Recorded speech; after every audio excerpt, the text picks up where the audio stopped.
નવસારી જિલ્લો કે જેના ચીકુને મળી છે આંતરરાષ્ટ્રીય ઓળખ। 3 એપ્રિલે નવસારીના ગણદેવી તાલુકાની વાડીઓમાં ચીકુને જીઆઈ ટેગ મળ્યો।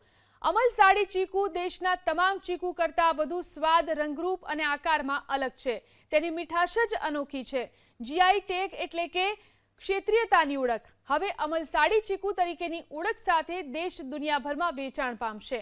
જીઆઈ ટેગ મળે તે માટે નવસારી કૃષિ યુનિવર્સિટી લાંબા સમયથી પ્રયત્નશીલ હતી। આખરે જીઆઈ ટેગ મળતા નવસારી કૃષિ યુનિવર્સિટીએ પ્રેસ કોન્ફરન્સનું આયોજન કર્યું, જેમાં ખેડૂતો અને કૃષિ વૈજ્ઞાનિકો પણ હાજર રહ્યા। ખેડૂતો આ જીઆઈ ટેગ વાળી એમના ચીકુની જે પ્રોડક્ટ છે એ પ્રોડક્ટને નેશનલ ઇન્ટરનેશનલ માર્કેટમાં રજૂ કરી શકશે, વેચી શકશે અને આર્થિક ફાયદો પણ લઈ શકશે। આ મંડળીઓ જે રીતે કાર્યરત છે આ વિભાગમાં, સહકારી મંડળીઓ, એના રાજાભાઈ બી મારી સાથે છે મંડળીના,